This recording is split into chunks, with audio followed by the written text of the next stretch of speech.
tugas dan itu ke saya ya. Jadi nggak usah semua mahasiswa telepon saya, ya. Cukup aja di ketua kelas. Oke, saya akan sampaikan. Ini judul mata kuliah kita, ya. Itu apa? Minggu lalu saya sudah sampaikan RPS-nya dan sudah ada di Google Classroom. Saya ulangi, semua yang tertulis bahannya di Google Classroom. Tugas-tugas kumpulnya juga di GC ya, Google Classroom. Oke, saya share ya. Jadi hari ini saya akan jelaskan beberapa hal. Oh, bisa saya yang share? Udah Bu, bisa Bu. Udah? Udah Bu, bisa Bu. Jadi yang mudah nih ya mata kuliah kita ini bicaranya sebenarnya tentang pusat sumber belajar ya. PSB, pusat sumber belajar ya. Jadi dan tentu saja dengan teknologi informasi yang berkembang berarti kita juga harus memanfaatkan yang ada ya. Pada dasarnya ilmu itu hikmah itu adalah miliknya orang muslim. Dimanapun dia kita ambil gitu ya.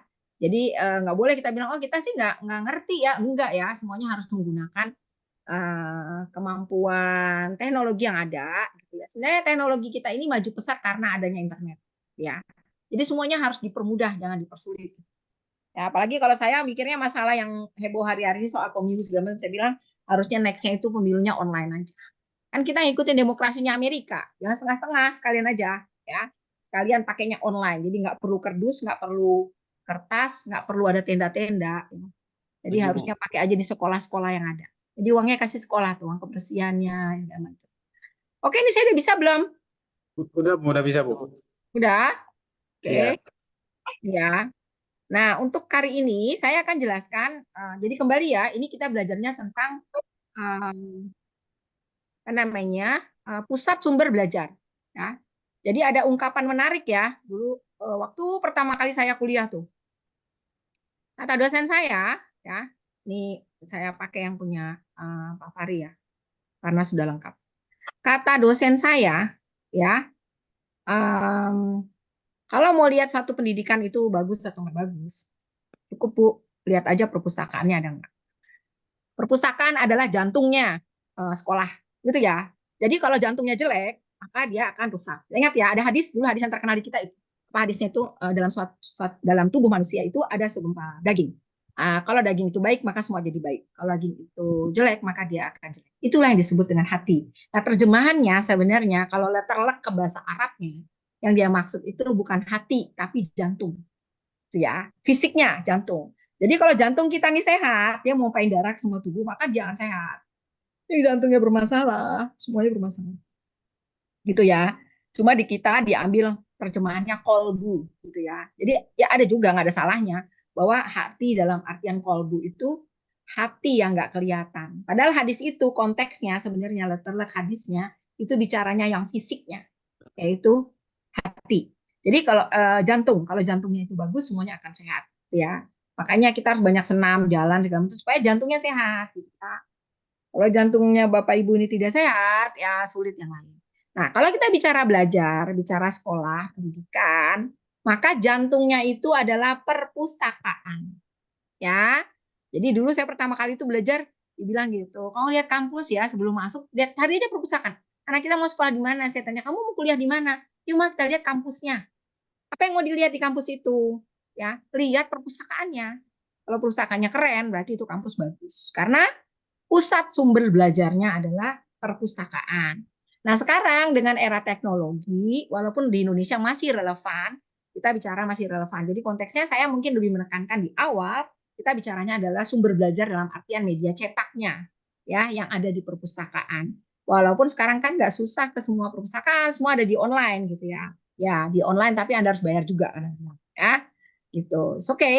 Tapi kita pakai dua-duanya. Jadi sementara ini sampai nanti kita paham konsep-konsepnya, saya masih menggunakan pusat sumber belajar dalam artian adalah media cetaknya. Ya, kita tahu dua, ada media cetak, sumber belajar, buku dan seterusnya. Ya, kalau kita lihat dalam sejarah Islam, semua ilmuwan dalam Islam itu mereka bisa nulis buku. Ya. Yang menarik nih konteksnya di Ramadan itu disebutkan kalau Imam Syafi'i, kita kan pakai mazhabnya Syafi'i ya, aswaja kata teman saya, ahli sunnah wal jamaah. Ya, pakainya Syafi'i. Imam Syafi'i itu membagi malamnya jadi tiga. Sepertiganya untuk tidur, sepertiganya nulis. Gitu ya. Sepertiga lagi adalah tilawatul Quran atau sholat. Jadi beliau selalu baca Qurannya tuh lagi sholat. Dan sholat itu berdiri ya, yang lama itu bacanya. Kalau duduk kan ngantuk banget ya, baca Quran ngantuk ya biasanya kalau duduk. Jadi dia nulis sepertiga. Di malam bagi aja, malam berapa jam sih?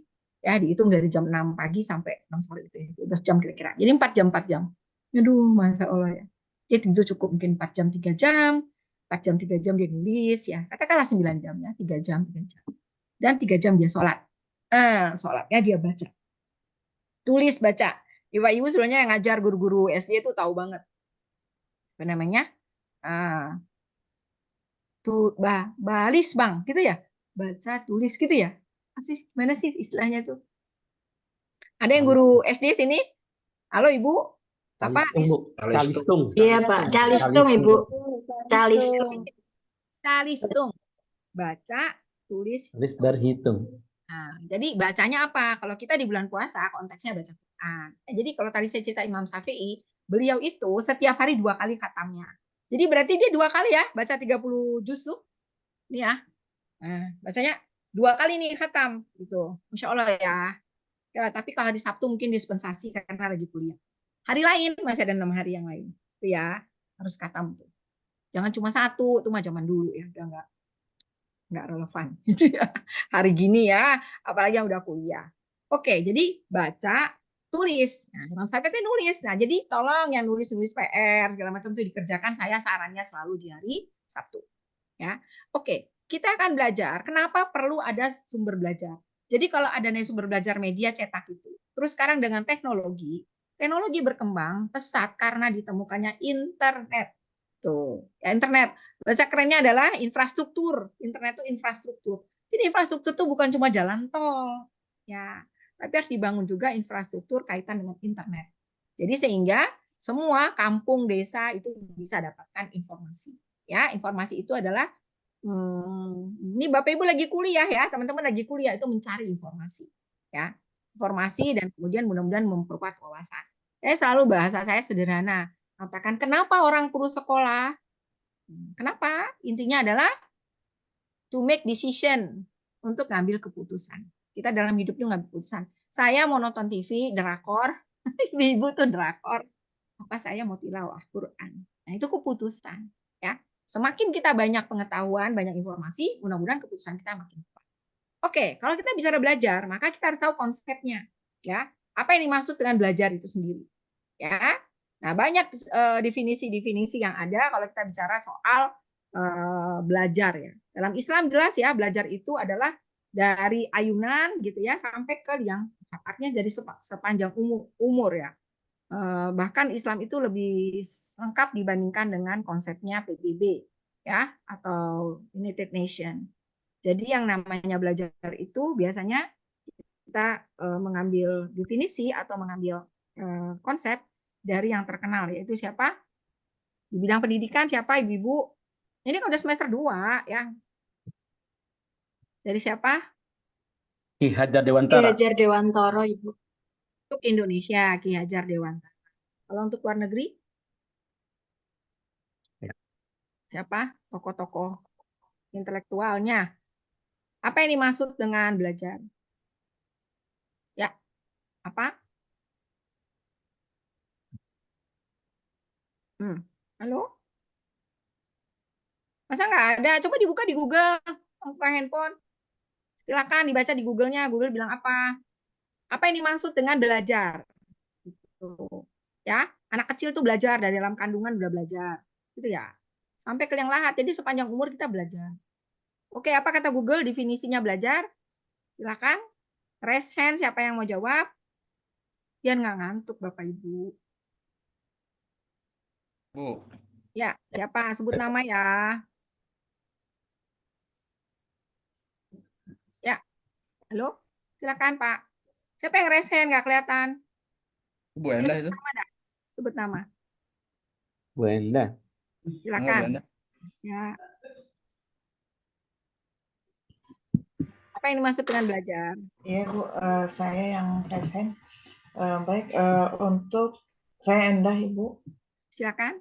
Ya, belajar adalah proses di mana individu memperoleh pengetahuan, keterampilan, pemahaman, atau sikap baru melalui pengalaman, studi, atau instruksi.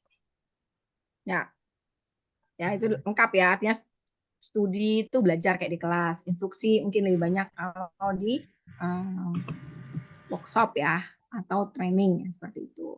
Oke, yang lain silakan. Siapa tokoh-tokoh dalam studi ya? Silakan Bu Zahra. Ambil siapa tokohnya?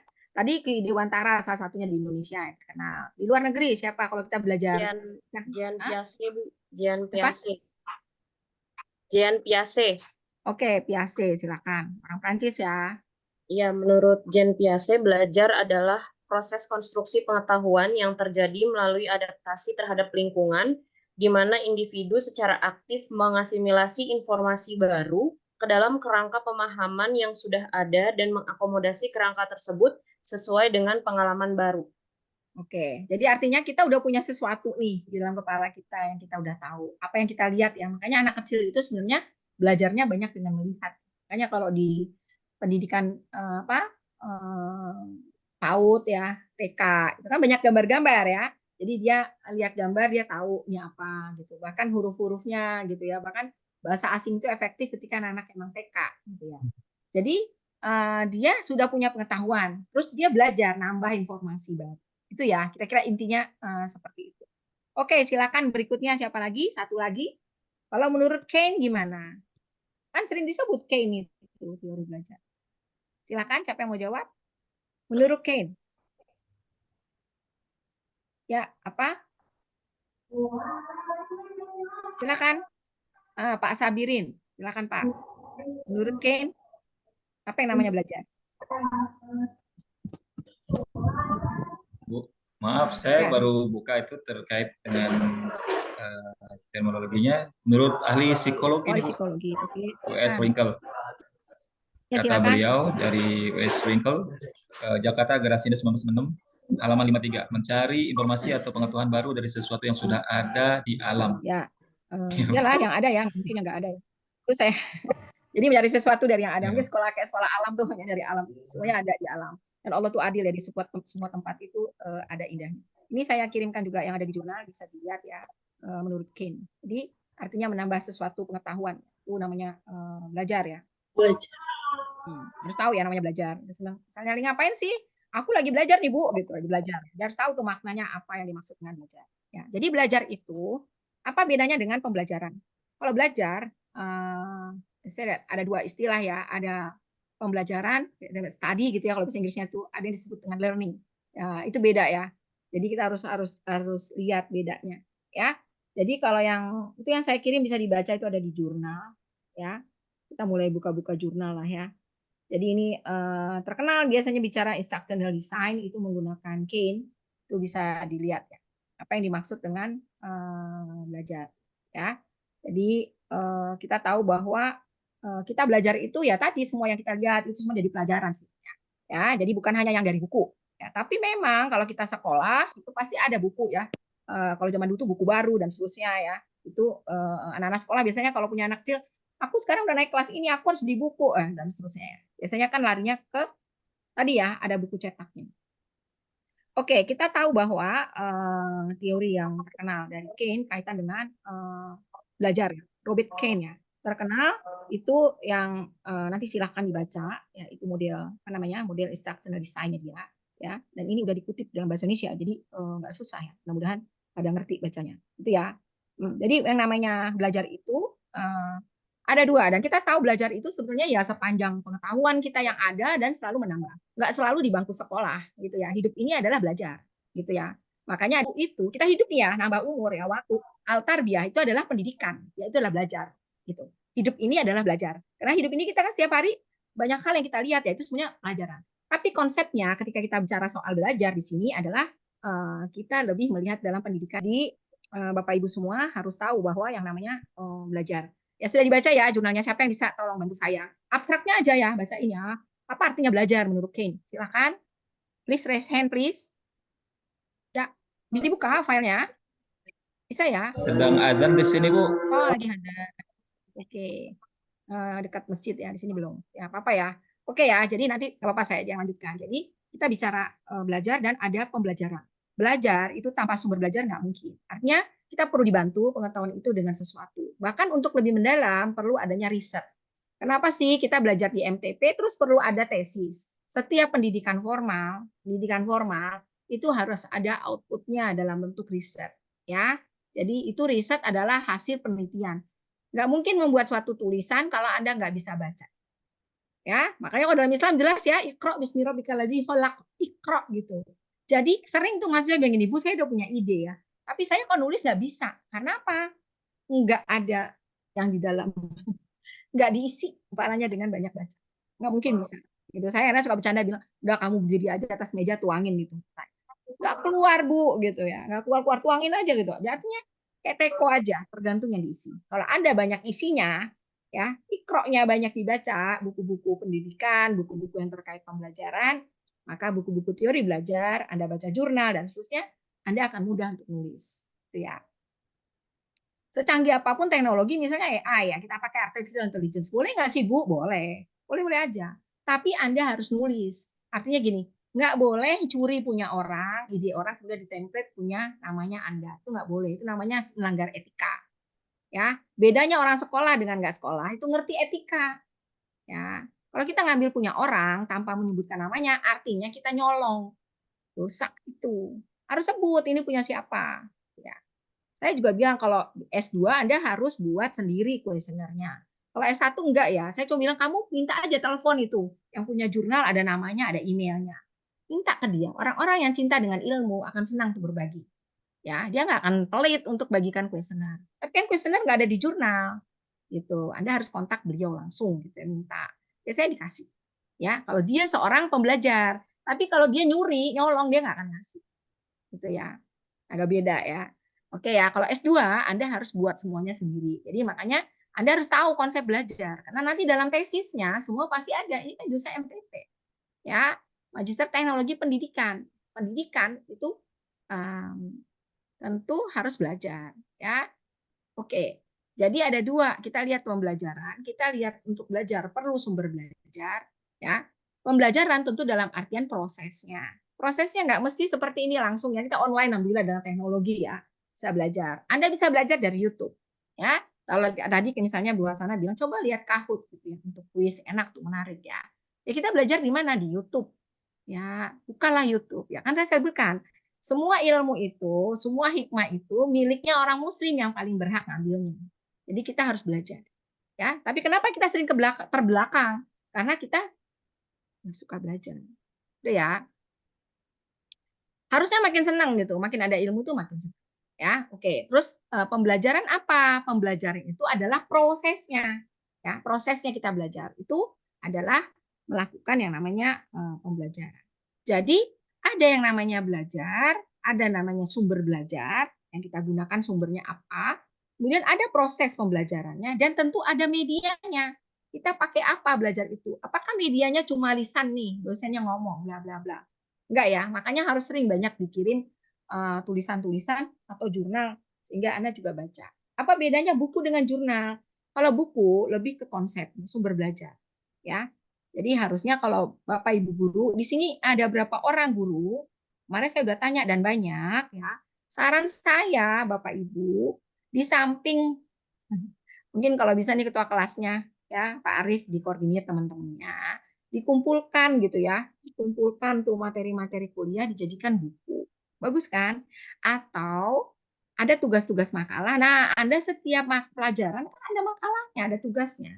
Coba dikumpulkan. Sekarang nggak sulit dengan teknologi, tinggal datang ke fotokopi, terus minta dicetakkan. Ini file saya ya, dicetak buat Anda. Nggak mesti bikin buku itu 100 buku. Enggak. Ya, 3 buku aja cukup. Ya. Kalau mau laporkan sebagai, oh ini saya punya ya pakai ISBN, tinggal bayar 300.000. Anda urus sendiri ya, nggak susah. Ke Perpustakaan Nasional. Ya, jadi Anda punya buku. Nah, buku itu adalah sumber belajar. Tadi saya sebutkan, saya lebih menekankan yang cetak dulu ya, yang tercetak itu sumber belajar. Jadi artinya, kalau kita belajar berdasarkan beberapa pengalaman tentu riset ya, ada kondisi-kondisi tertentu yang memungkinkan seorang belajar. Kalau misalnya orang memikirkan hidupnya besok mau makan apa, siang makan apa, nggak mungkin dia bisa belajar. Ya, makanya masyarakat kita itu ditawarin makan siang itu lebih mengerti dibandingkan dikatakan ini kita sekolah gratis. Nah, ngerti rakyat tuh, karena mereka banyak yang nggak makan. Ya, kalau pendidikan kan lama ya, takes time lah, pendidikan itu butuh waktu. Ya, jadi nggak bisa dia diajak misalnya mikir, ibu, kok saya kampanye ibu, nanti kok saya menang gitu ya. Kita bikin ini pendidikannya akan masuk di komisi 10 untuk mendorong supaya pendidikan gratis. Gratis dari TK sampai perguruan tinggi. Gitu. Nggak ngerti tuh mereka. Ya, nggak ngerti dia apa gunanya pendidikan. Ya, apa gunanya dia belajar? Kenapa mesti belajar? Ya, padahal kita tahu belajar itu adalah supaya kita bisa mengambil keputusan yang benar. Ya, nah metodenya apa yang digunakan dalam belajar itu? Ya banyak metode. Metode artinya cara. Cara kita apakah misalnya di sekolah-sekolah dan sekolah alam ya itu menggunakan alam sebagai tempat belajar ya, atau misalnya metode yang lain yang lebih banyak menggunakan media online. Bisa. Ya kayak kita sekarang misalnya online menggunakan Zoom ya selalu. Zoom aja, iya Zoom aja. Ntar gimana Bu tesisnya? Kalau saya udah biasa kan pakai Zoom, nanti bimbingannya lewat Zoom aja. Gitu ya. Kirim filenya ke saya edit gitu ya. Langsung kita bisa lihat sama-sama. Ya, itu manfaatnya. Dan kemudian ada hasilnya. Kenapa perlu ada hasil? Evaluasi terhadap apa yang sudah kita pelajari. Itu ya. Oke. Nah, next kita lihat nih ya. Jadi kalau kita bicara konsep pembelajaran, maka ada berapa hal. Satu kondisinya, ya. Tentu kondisi belajar di kota dan kondisi belajar di desa beda, gitu ya. Ya, belajar di Indonesia dengan belajar di luar negeri beda. Beda. Yang utama, perpustakaan mereka keren-keren. Ya, coba kita lihat nggak usah jauh-jauh lah. Kita bilang kita mau mencintai produk dalam negeri. Pendidikannya semua tokoh-tokoh yang masuk atau tokoh-tokoh yang populer, tokoh-tokoh yang ini semuanya lulusan luar negeri. Ya kan? Siapa? Prabowo lulusan luar negeri. Ya kan? Siapa lagi? Anies, lulusnya di mana? Amerika. Dulu siapa? Sandiaga Uno, lulusan mana? Amerika. Ya, kenapa Amerika bagus? Sekolah-sekolah yang bagus coba lihat perpustakaannya keren. Ya. Jadi kita lihat bahwa kondisi ya seseorang itu berbeda-beda. Satu tempat berbeda-beda. Di luar negeri lebih mapan ya dibandingkan kita. Dan orang di sana kalau dapat beasiswa kan dia nggak mikir yang lain. Konsepnya adalah dia kondisinya memang mau belajar. Kita terhadap anak didik itu harus lihat kondisinya. Bapak Ibu guru itu yang paling tahu kondisi anak-anak didik kita. Kalau mereka punya masalah, harusnya Bapak Ibu tahu. Anak yang dibully, ya, yang dapat tindakan kekerasan seksual dan sebagainya. Harusnya orang guru paling tahu lah harusnya, gitu. Harus tahu bagaimana karakter masing-masing anaknya. Kalau kita tahu kondisinya, baru proses pembelajaran kita bisa efektif. Kita bicara MTP ya. Magister Teknologi Pendidikan. Ya, saya sering sederhanakan teknologi pendidikan itu adalah how to teach well. Ini Bapak Ibu gimana bicara sama orang, ngajarin anak didik kita, mereka langsung ngerti. Nah, itu yang harusnya dipelajari dan setelah lulus dari kuliah selama 2 tahun belajar, ini udah lewat 1 semester, berarti udah masuk 1 tahun, harusnya semakin bagus belajar, ngajarnya, nggak ada beda, nggak boleh sama, ngapain aja gitu ya. Kalau ternyata itu Bapak udah kuliah, nggak kuliah, maka sama aja. Malah sekarang ngasih PR melulu. Ya nggak bisa ya, kalau di S2 nggak apa-apa ya. Kalau untuk SD ya nggak bisa begitu. Oke, terus metode mana yang paling efektif? Ya, jangan lupa pasti ada evaluasi. Evaluasi itu by proses. Setiap proses ya, jadi nggak ditunggu. Mahasiswa itu atau murid didik kita di kelas itu ada hanya hasil ujiannya. Nggak benar. Ya, oke, jadi kita lihat lagi metode yang digunakan. Jadi ini harus ada panahnya, gitu ya. Deskriptif, ya, deskriptif itu di TK ceritakan ini anaknya kemampuan numeriknya bagus, tetapi disiplinnya rendah, bla bla bla. Deskriptif ya, ditulis, ya. Terus kemudian dengan pembelajaran atau pakai yang preskriptif, ya. Jadi artinya tidak hanya yang dideskripsikan, tapi juga bisa dikomunikasikan apa yang sudah dipelajari. Jadi kalau kita bicara kondisi belajar hanya 3, misalnya. Maksud saya variabel pembelajaran itu adalah ini ya Ini ya, KMH ya, atau terserah Bapak Ibu untuk mengingatnya ya, atau MKH. Ingat MK ya. Hasilnya hasil MK. Artinya hasil terakhir ya, hasil belajar seperti apa, karena evaluasi itu harus ada. Ya, terus kemudian tadi metodenya apa dan bagaimana kondisi yang akan kondisi dalam belajar itu. Ya. Oke, next nih. Oke, konsep belajar ya. Konsep belajar ada macam-macam. Satu behavioristik, namanya behavior ya. Ini biasanya lebih ke penekannya di psikologi. Jadi perilaku ya. Kalau kita ngajar anak-anak yang katakan di levelnya SD yang ada di Jawa Barat dengan yang ada di Sumatera beda ya, kulturnya sangat menentukan. Kalau misalnya masyarakat pedesaan dia pasti behaviornya beda ya, itu harus tahu. Jadi konsepnya adalah berdasarkan perilaku ya, berdasarkan perilaku. Atau yang modelnya konstruktif, artinya belajar itu dengan mengembangkan suatu konstruk ya, konstruk. Jadi anak-anak itu cuma stimulasi, kemudian dia yang mengembangkan sendiri.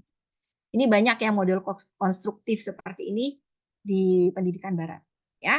Anak-anak itu suka gitu belajar sejarah. Kenapa? Mereka ditanya misalnya kalau tidak terjadi perang di Ponegoro tahun 1825-1830 di Pulau Jawa, kira-kira sekarang kondisi Pulau Jawa seperti apa?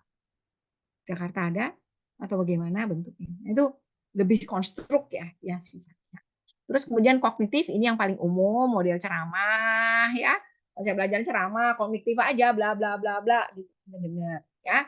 Atau menggunakan sibernetik ya, ini tentu menggunakan kemampuan teknologi ya. Kemudian yang humanis. Humanis itu belajar melalui apa?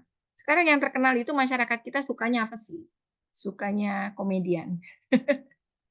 Makanya di Jawa Barat itu DPD itu teman saya kalah, yang menang itu Komeng. Padahal foto saya sebelah Komeng, Bu, gitu ya. Tapi Komeng itu bukan nggak by design ya. Dia pakai nama Komeng itu pakai izin ke KPU, boleh nggak pakai namanya Komeng. Gitu. Terus desain ya, dia harus beda dari yang lain. Jadi pakai latar belakang putih, orang pakai macam-macam. Terus matanya melotot gitu. Jadi ibu-ibu yang biasa nonton Komeng jadi sangat senang. Oh, atau yang kesel sama Komeng juga ditusuk aja matanya Komeng ya. Nah, itu kan lebih humanis ya. Dan masyarakat Indonesia itu suka dengan apa namanya? Lebih manusiawi, lebih ramah ya. Itu cocok gitu untuk di Indonesia. Nah, bagaimana kondisi belajar? Kondisi belajar itu ada 3 ya. Tergantung mata pelajarannya gitu ya. Apakah mata pelajaran itu sekedar kognitif? Kok sekarang dengan teknologi Anda bisa bicara soal apa ya, ilmu falak kalau dia, atau apa istilahnya, mempelajari alam semesta, apapun ya, bisa dengan menggunakan teknologi ya. Itu tergantung mata pelajarannya. Jadi sejarah dan sebagainya banyak menghayal, banyak foto-foto sekarang ya menarik gitu, itu bisa, itu karakteristiknya tergantung pakai ini cocok untuk mata pelajaran lain nggak cocok. Bahasa Inggris nggak cocok dengan gitu, dia harus banyak bicara. Terus karakteristik pembelajarnya. Tadi saya sebutkan di kota, di desa, tiap level berbeda. Ya, dulu saya pernah ketemu dengan anggota dewan lah dari Papua. Kemudian ketemu teman saya di situ. Teman saya langsung bilang itu, Mbak, bahasanya jangan tinggi-tinggi. Oh, kata saya, ini levelnya bapak-bapak ini kira-kira kalau di Jakarta kelas 5 SD. Nah, berarti kita harus tahu dong, oh, walaupun dia sudah tua, tapi levelnya masih level pengetahuannya tuh tingkat SD. Jadi kita nggak pakai istilah-istilah yang terlalu canggih. Dia nggak ngerti. Ya. Nah, terus kita harus tahu juga kendalanya. Nah, kendalanya apa yang sekarang? Jamnya ngantuk lah. Teknologi tiap sebentar misalnya internetnya mati, itu juga menjadi kendala. Ya. Berikutnya metode. Metodenya pakai yang mana ya untuk pembelajaran? Karena kita ini pakainya online ya mau nggak mau, ini singkat ya. Jadi cuma paling-paling ini kasih linknya ya, ini coba baca ya, nggak dibaca, ini baca jurnalnya ya, ini gitu ya. Jadi sifatnya lebih ke Strategi yang saya gunakan karena ini semuanya adalah ada sebagian kepala sekolah, ada yayasan, ada guru, ya profesinya adalah guru ya, profesi yang mulia. Jadi strateginya mungkin saya lebih mendorong supaya Bapak Ibu teman-teman banyak baca, ya kan pembelajaran untuk levelnya adult ya dan levelnya dewasa, pedagogiknya beda dengan kalau Bapak Ibu ngajar untuk di SMP atau SD. Jadi selama kuliah di MTP, gaya-gaya dosen itu jangan dipakai di sekolah. Karena kita di S2 ini udah dewasa. Anak SMA udah dewasa. Belum ya. Untuk level Indonesia belum. Ya. Mohon maaf saya ini batuk banget ya.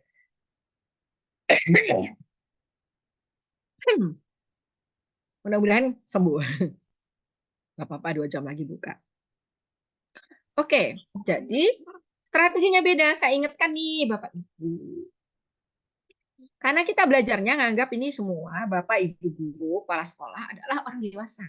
Jadi pedagogiknya beda. Tolong jangan diturunkan nanti kalau di kelas. Ya, selama kuliah nih kita banyak kasih tugas aja. Ya. Bu Hasanah ngasih tugas, nanti Bu Iva ngasih tugas, Bu Eka ngasih tugas, saya ngasih tugas, Pak Fari ngasih tugas, gitu ya. Karena apa? Karena levelnya udah level pedagogik ya, level orang dewasa. Ya, jadi beda nanti kalau teman-teman ini ngajar di kelasnya. Ya, beda gitu ya. Jadi harus diperhatikan. Nah, bagaimana strategi kita untuk untuk itu akan sangat berbeda-beda tergantung kondisinya. Kedua adalah kendala. Kendala beda-beda. Apakah kalau misalnya nggak ada internet kita nggak bisa ngajar? Ya bisa. Ya, internet itu salah satu sarana. Bisa menggunakan sarana alam yang ada di sekitar kita. Indonesia ini sangat kaya. Ya, bahkan di negara-negara maju mereka itu hampir sepekan sekali itu anak-anak SD. Itu misalnya belajar tofu, belajar tahu, besoknya ke pabrik tahu ngeliat.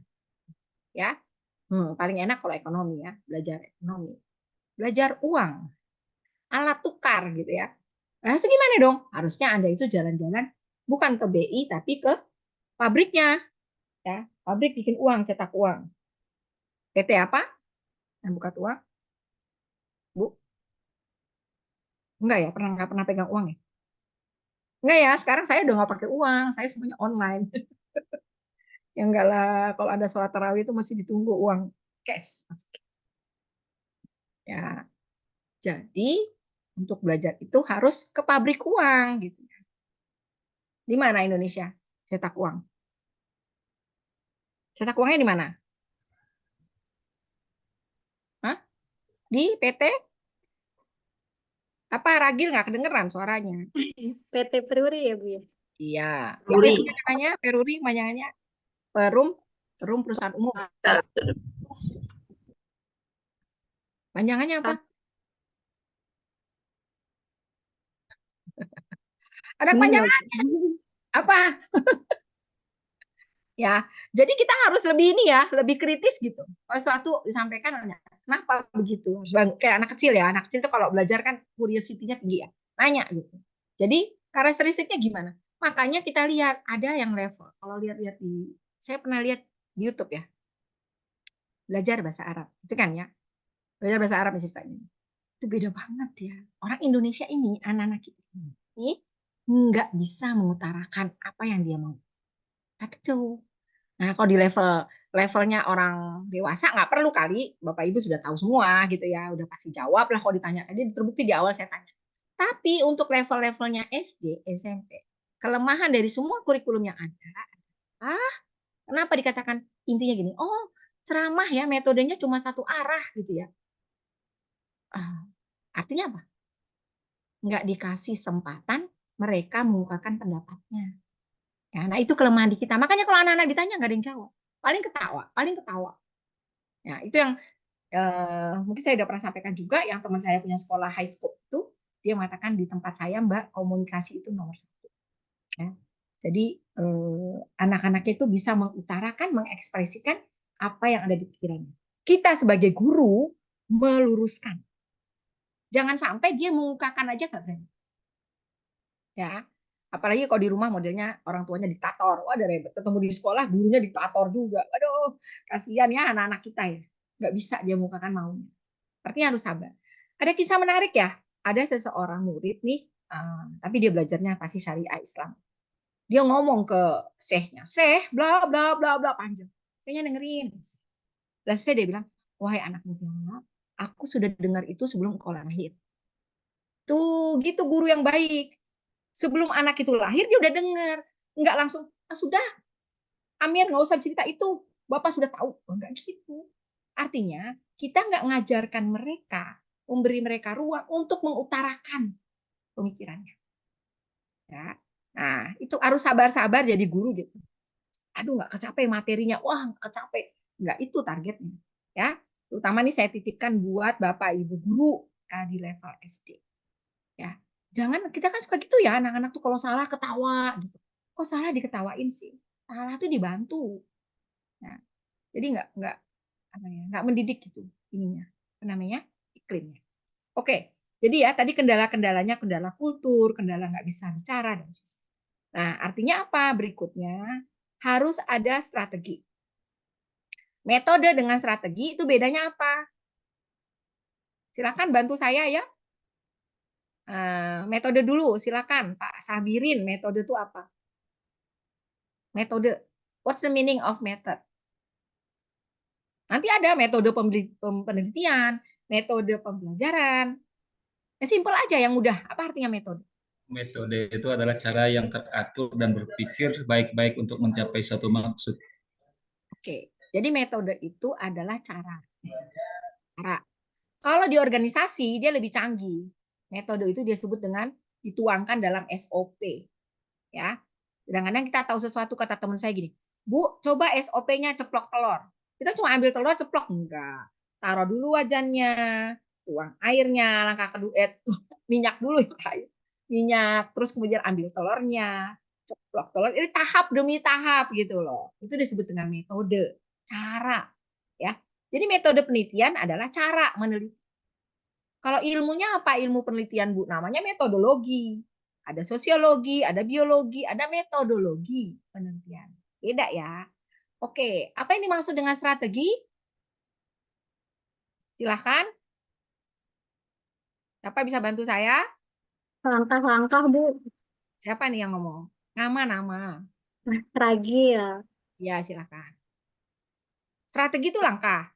Iya, langkah-langkah atau tindakan yang direncanakan. Oke. Ada pendapat lain? Silakan Pak Ahyar. Udah di Google. Sekarang boleh buka Google. Hari ini Iya, Ibu. teknologi boleh buka Google, boleh buka AI ya. Semua punya AI kan? Iya. Siapa yang belum kenal dengan artificial intelligence? Coba raise hand. Siapa yang belum kenal? AI itu apa? Panjangnya iya, artificial intelligence. Intelligence artinya pintaran. Yang buatan. Ya. Coba raise hand. Siapa yang belum pernah buka AI? Pak Guru belum buka AI. Belum kenalan. Saya mau menjawab yang tadi, Pak Bu. Oh, yang tadi. Oke, silakan. Strategi Strategi. ya, Pak. Menurut buku di Google, Siapa strategi namanya di adalah Google? sebuah bentuk perencanaan yang mengintegrasikan tujuan, Bu. Kalau AI itu, artificial intelligence itu adalah sebuah aplikasi yang dibangun berdasarkan database, pengumpulan data-data dari totalitas yang mereka kumpulkan. Yang selanjutnya mereka gabungkan berdasarkan permintaan. Jadi di aplikasi tersebut sudah memahami yang namanya subjek, predikat, objek, seperti itu. Keren Dan ya, keren. menjawab Betul. berdasarkan hasil analisis dia. Seperti itu, Bu. Keren ya. Oke. Jadi saya tanya nih ya di kelas ini ya, mudah-mudahan semua udah. Siapa yang belum pernah buka AI? Kita pakai ChatGPT ya. Siapa yang belum pernah buka ChatGPT? Please raise hand, please. Enggak ya? Nah, ini kan teman-teman udah ada grupnya ya. Kemarin di pertama udah bikin grup ya. Bener nggak sih ketua kelas? Pak Arif, udah ada grupnya kan Pak? Ada ya? Udah, Bu. Udah ya Pak Arif, grup berapa ya Pak Arif? Tarifnya Bu. Lagi sholat. Oke, Pak Guru grup berapa?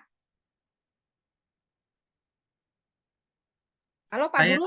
grup grup 7 Bu dengan Oke, grup 7 ya. Oke.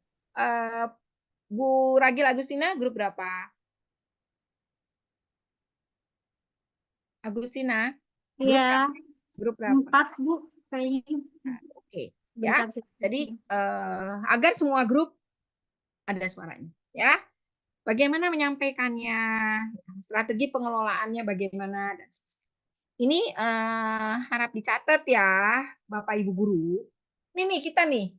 Saya kalau misalnya reuni ketemu sama teman-teman, ditanya, ingat nggak dulu Ibu Asma itu ngajar apa? Nggak tahu.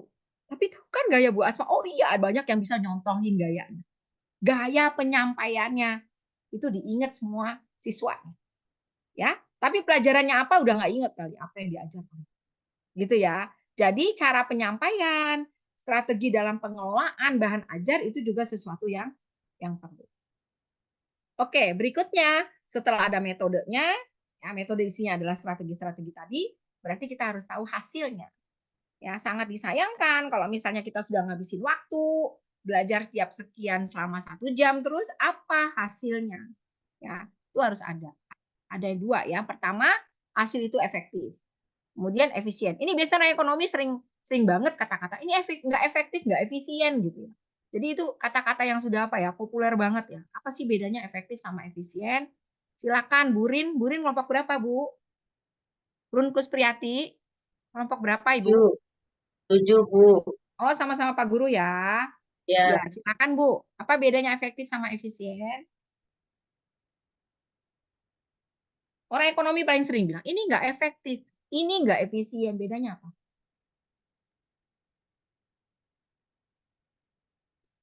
Yang kaitannya sama uang yang mana, Bu? Efisien apa efektif? efisien. Efisien ya. Jadi efisien itu konteksnya sama pengeluaran uangnya. Ya, bisa jadi kita mau capai sesuatu hasil bagus sih, cuma biayanya besar banget. Ya, misalnya kata teman saya, Mbak nggak bisa jadi anggota DPR RI kalau nggak 3M. M ya, 3M loh. Jadi bicara biaya. Tujuannya sama-sama nih, mau ke dewan sana. Dia biayanya. Tapi ada yang bilang, aku enggak kok, aku nggak sampai setengah M, tapi aku pilih gitu. Jadi dia efisien ya. Itu namanya efisien. Ya, dengan pengeluaran yang minim gitu ya. Oke, kalau efektif itu apa? Silakan Pak Hasbi Faisal. Pak Hasbi Faisal grup berapa? Sama dengan Ibu Rin dan Pak Guru, Bu. Oh, kelompok 7 nih ya. Silakan Iya. Pak. Efisien apa? Kalau efisien itu Tadi udah merujuk efektif yang belum, maaf, efektif. kalau efektif itu kok kemampuan untuk mencapai tujuan atau hasil yang diinginkan dengan cara menggunakan hasil seefektif mungkin agar tujuannya tercapai. Ya.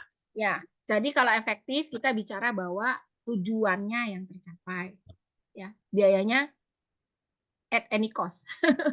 Berapapun lah, pokoknya gitu. Kata teman saya, Mbak, saya berapa M juga saya keluarin, pokoknya saya masuk. Seru ya. Aduh, ada begitu ya orang-orangnya. Oke, kita lanjut ya. Berikutnya. Ini sudah ya. Artinya sesuatu harus menarik. Apa yang dimaksud dengan menarik? Tentu menarik siapa? Menarik apa nih maksudnya, Pak? Menarik apa Pak Iwan? Pak Iwan kelompok berapa? Kelompok 6, Ibu. Oke, menarik apa nih maksudnya, Pak? Hasil pembelajaran efektif efisien. Menarik. Menarik untuk peserta didik gitu, Bu. Iya, menarik dari sisi pendengarnya. Menarik ya kan? Ya. Kenapa orang Indonesia senang nonton komedian? Karena menarik. Di samping kita banyak masalah kehidupan. Banyak problem tuh senangnya pasti komedian. Gitu ya. Happy dia ya.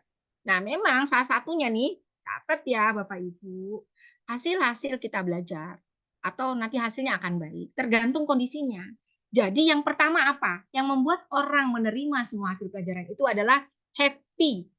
Gitu ya. Bapak Ibu harus gembira dulu baru mengembirakan murid didiknya. Ya, tapi kalau gurunya sudah puyeng, udah utang udah ditagih, ya, segala macam, itu akan mempengaruhi hasil belajar.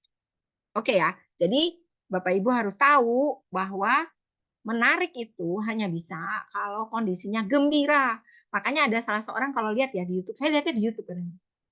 Nah, itu ada anak yang hafal Quran keren banget. Itu gurunya bilang, saya ajak dia dulu ke Ancol, mereka happy, gembira, baru ngafalin Quran. Gitu. Ya. Jadi itu yang menarik ya, menarik buat aku. Oke, next. Yang lanjut ya. Jadi kita akan menggunakan media. Konsepnya media itu macam-macam. Ada media besar, media kecil, by design, by utility. Ya, media besar yang umum lah kita kenal ya, buku dan sebagainya, gitu ya. Media kecil lebih sederhana.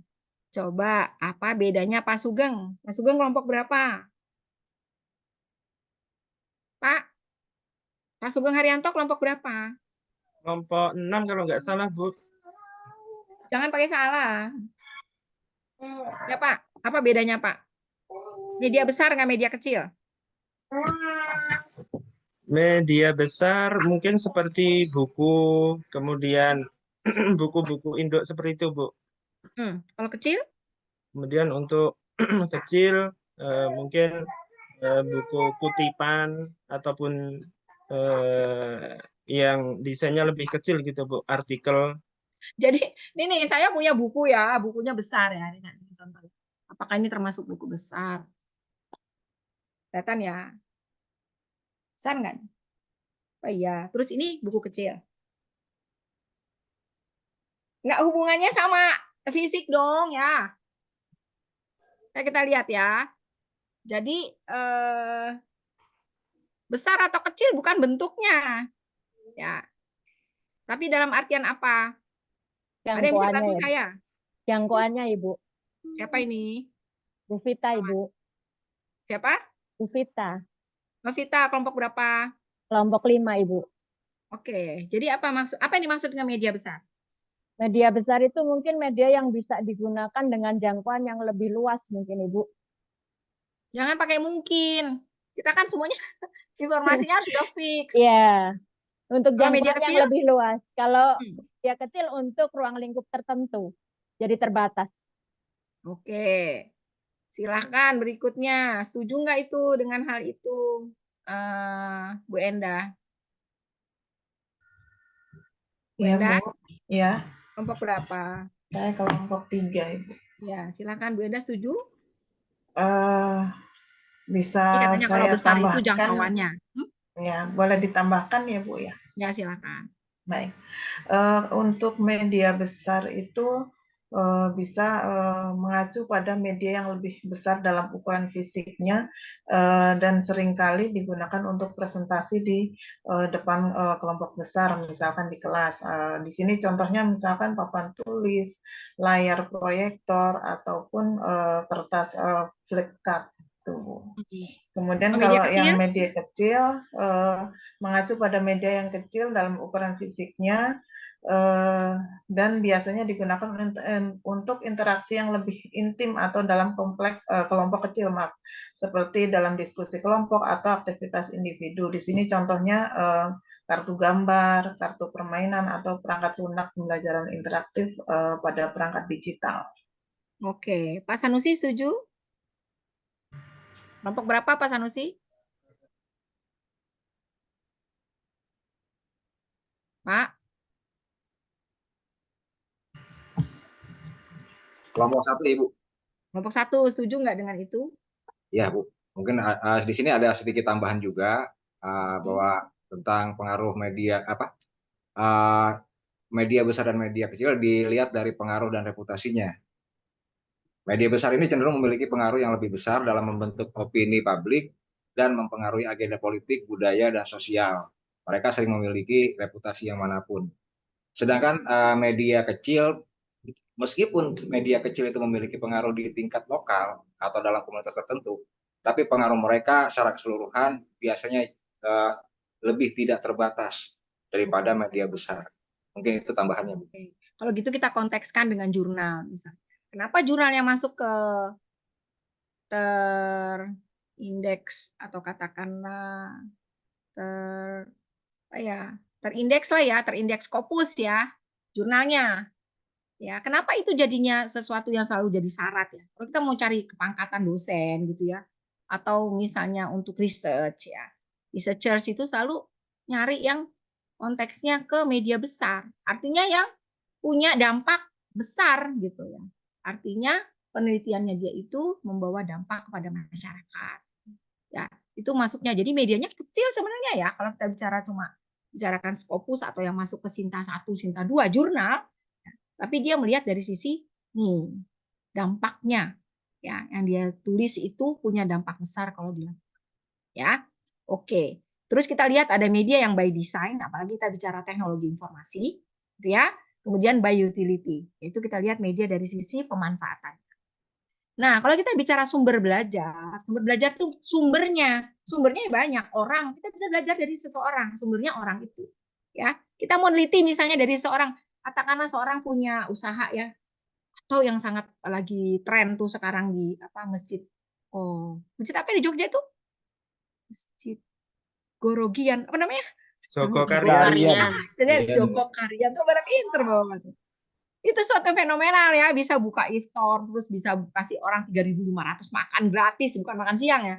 Itu dilakukan setiap tahunnya. Jadi kita ngelihatnya, ternyata dia ya menyampaikan pesan bahwa memang salah satu fungsi masjid itu adalah membantu orang-orang fakir miskin. Ya, jadi pesannya ya itu pesannya tuh keren ya. Terus kemudian yang kaitan dengan orang, bisa orang sebagai sumber belajar dia bicara tiap Jumat, maka itu di hadis Nabi, kalau seorang Muslim 3 kali berturut-turut tidak hadir di sholat Jumat, maka dia bukan termasuk golongan Muslim. Kenapa? Sumbernya itu yang khutbah itu tuh, ya dia harusnya belajar dari sumber itu. Ya, kalau alat macam-macam bisa pakai video, bisa pakai yang lain. Terus kemudian teknik ya, tekniknya adalah bagaimana cara kita melakukan suatu penelitian atau suatu pembelajaran. Ya, tekniknya, cara belajarnya gimana? Bahannya bisa kita lihat dari buku, ya, dan bisa kita lihat dari yang lainnya, ya. Oke. Nah, bagaimana tadi kita? Bagaimana ya? Di sini ya. Oke, terus bahannya nih sekarang sumber belajar banyak, bisa dari alam ya, bisa dari bahan cetak, itu yang bisa kita kenal untuk di kelas. Kemudian latarnya, ya. Ini juga sesuatu yang mempengaruhi ya, agar suasana kelasnya menjadi happy gitu ya, gembira. Kalau belajarnya tuh sumpek, baunya nggak enak, itu juga anak-anak jadinya tidak semangat ya kalau di level kelas-kelas. Oke, kita tadi sudah belajar ini cuma pengulangan reviewnya. Ya, saya kira silahkan nanti materinya ada di GC, saya udah kirim di Google Classroom. Ya, silahkan Bapak Ibu akses di sana. Itu ya. Terus kemudian saya minta tugas. Jadi ini untuk memotivasi aja agar remember-nya ingat gitu ya. Karena kita bicaranya tadi ada beberapa topik ya. Ada medianya, ada strateginya, ada metodenya, ada bahan belajar dan seterusnya. Nah, saya minta sesuai dengan grupnya. Kalau nggak salah gitu ya, coba lihat di Google Classroom ya. Jadi saya minta Bapak Ibu menuliskan definisinya. Apa itu definisinya? Kita kan topiknya bicara soal tadi ya, kondisinya, sumbernya, konsep, kondisi, sumber, metode, dan hasil belajar. Ada 5. Ya, kita bicara kaitan yang kali ini, kuliah kita itu konteksnya kita bicara soal belajar, konsep belajar itu apa, terus kondisinya bagaimana, ya, terus sumber belajarnya apa, ya bisa pakai dari alam, bisa yang lain-lain, bisa orang dan lain-lain ya. Kemudian metodenya bagaimana dan hasilnya. Ya, karena itu kalau sekolah itu terstruktur ya, makanya hasilnya bisa tertata. Tapi saya sampaikan catatannya tidak hanya di akhir ya, tapi juga harus dalam prosesnya. Gitu ya, Bapak Ibu. Mungkin silakan kalau ada yang ingin ditanyakan, raise hand please. Silakan. Sebelum kita break ya, sholat asar ya, belum pada sholat kan, sholat asar dulu ya. Baru nanti lanjut kuliah berikutnya. Silakan kalau ada yang ingin tanyakan. Izin bertanya, Bu. Silakan Pak Sugeng. Ini kan kita di kelompok ada 6, Bu, ya. Sedangkan itu di tugas hanya 5, Bu. Yang satu gimana, Bu? Kelompok 6. Oh, kurang ya, ada 6 ya. Masing-masing satu kelompok berapa orang? 3. 3 ya. Tadi kan saya udah bagiin ya, berdasarkan satu kondisinya gitu. Kondisi mungkin yang belum ya. Kondisi udah ya kelompok 5 ya. Sumber belajar, metode, hasil ya. Hasil udah kelompok 4, Bu. 1, 2, 3, 4. Berarti yang belum kelompok terakhir ya. Kelompok 6 ya. 6. Oh, Iya, nanti Bu. saya tambahin, Pak. Nanti saya tambahin. Ya. Sumber udah ya? Sumber udah. Iya, nanti saya Yang, tambahkan. yang belum evaluasi nih, Bu. Belum masuk ya evaluasi. Hasil sama evaluasi sama kan? Oh, sama, Bu, ya. Evaluasi belajar tuh maksudnya hasil belajar. Berarti nunggu dari Ibu, Bu, ya? Ya, tinggal saya tambahkan, nanti saya langsung buka ke GC satu lagi atau Baik, saya Bu. tambahkan di WA. Baik, Oke. Bu. Ya, terima kasih Pak Sugeng masukannya. Ya, silakan ya Bapak Ibu buka Google Classroom. Bisa ya, saya udah kasih linknya ya. Oke. Ya, saya kira itu dari saya. Kita harus sholat asar karena masih ada kuliah lagi kan berikutnya ya. Enggak, Bu. Habis sudah. Jam berapa? Sudah, Jam Bu. berikutnya? Sudah selesai, Bu. Ya, Bu. Oh, sudah selesai. Iya. Terakhir. Ya. Yang terakhir, Bu. Terakhir. Oh, Masya Allah. Dan saya puasa pilih, Bu. Ini buat buka puasa. singkat kayaknya, Bu. 1 jam Bu bulan Ramadan. Ya, khusus Ramadan, Bu. Terus Ramadan. Ya, jadi Ramadan tuh belajarnya lebih singkat, tapi tetap ada PR, mohon maaf, supaya reminder aja. Terus waktunya banyak luang buat apa? Bapak Ibu, saya udah Haji, Bu. sampaikan di awal ya. Perbanyak aja tilawatil Quran. Apalagi ini kan scholars ya, artinya kita sekolah tuh researchers, buat riset. Bapak Ibu punya. Ya, sebenarnya biasa baca. So, di bulan ini harap difokuskan bacaannya ke baca Quran. Ya, kalau cuma khatam sekali mah itu udah biasa. Ini kan ada S2, S2 minimal 2 kali dong. Mantap, Bu. Nanti Ya minimal tambahan, Bu. itu Pak, minimal. Amin. Amin. Ya. Oke, kita cukupkan, kita tutup dengan doa. Subhanakallahumma wa bihamdika. Mohon maaf lahir batin, selamat buka puasa Bapak Ibu, saya undur diri. Assalamualaikum warahmatullahi wabarakatuh. Waalaikumsalam warahmatullahi wabarakatuh. Terima kasih, Bu. Terima kasih Bu dosen. Ini